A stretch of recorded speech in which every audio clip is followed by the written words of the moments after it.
Due to this lockdown, we've seen every house has become a masjid now. And mashallah, the ulama, they are giving their reminders daily. And also we see that those that recite poetry, naats, couplets in the praise of the Prophet sallallahu alaihi wasallam, they are also coming online as well.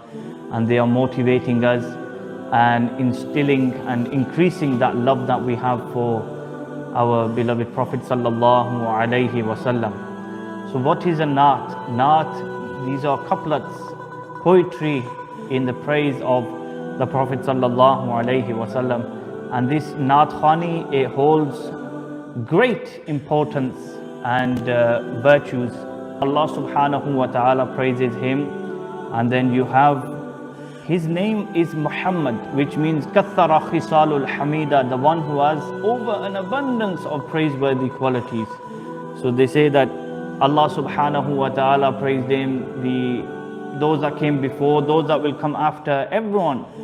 They praised the Anbiya, the angels, they praised the Prophet sallallahu alaihi wasallam. It's mentioned that the kuffar, they would get together and they would criticize the Prophet sallallahu alaihi wasallam, al-iyadu billah. And then they would say that, look, Muhammad, he did this. So they are criticizing him, but they are calling him Muhammad, the one who is praised again and again. So they said, okay, let's change his name into Mudhammam then. That's the opposite meaning, the one who's criticized the most. So one Sahabi, he found out and he came, he was really sad. And he told the Prophet sallallahu alaihi wasallam.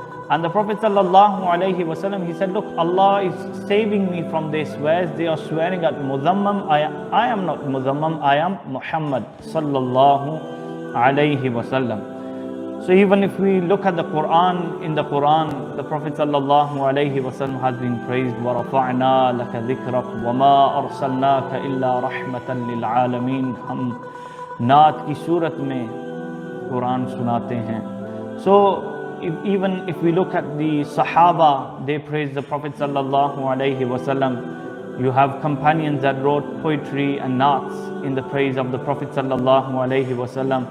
Hassan bin Thabit, he is a famous companion. And then Ka'b bin Zuhair, Abdullah bin Rawaha, these are the Shair Darbar. They were the ones that were, singing their poetry in the presence, in the court of the Prophet sallallahu alaihi wasallam. The most famous poet is Hassan bin Thabit, who said, وَأَحْسَنُ مِنْكَ لَمْ تَرَقَتُّ عَيْنِي, that my eyes, they have never seen anyone more better than you. وَأَجْمَلُ مِنْكَ لَمْ تَلِدِ النِّسَاءُ, no mother, no woman has given birth to anyone more beautiful than you. خُلِقْتَ مُبَرَّأً مِّن كُلِّ عَيْبٍ, you have been created free from all faults. كَأَنَّكَ قَدْ خُلِقْتَ كَمَا تَشَاءُ, it's as if you've been created like you wanted to be created. So this is Hassan bin Thabit who said and who wrote these couplets. And Sayyidah Aisha, she says, for Hazrat Hassan, the Prophet sallallahu alaihi wasallam, he would make him stand on the mimbar and recite poetry. So he would defend the honor of the Prophet sallallahu alaihi wasallam. The kuffar, they would write poetry against the Prophet sallallahu alaihi wasallam, and Hazrat Hassan bin Thabit, he would defend the honor of the Prophet sallallahu alaihi wasallam. And the Prophet sallallahu alaihi wasallam, he would say that until you were defending me, you were praising me, Allah subhanahu wa ta'ala was protecting you, he was helping you via Ruhul Qudus, via Jibreel. And this narration is in Bukhari, Allahumma ayyidhu bi Ruhil Qudus. The Prophet sallallahu alaihi wasallam used to give him this dua that, oh Allah, help Hassan via Jibreel alayhi salam. So our naat khans, they recite hamd, they recite naat, munajat, manqabat. So what's the difference? Hamd is poetry in praise of Allah subhanahu wa ta'ala. Munajat is the du'ayya kalams. So the kalams, the poetry in which we are praying to Allah subhanahu wa ta'ala. Naat is in the praise of the Prophet sallallahu alaihi wasallam, and manqabat is poetry in the praise of the Sahaba, the awliya of Allah.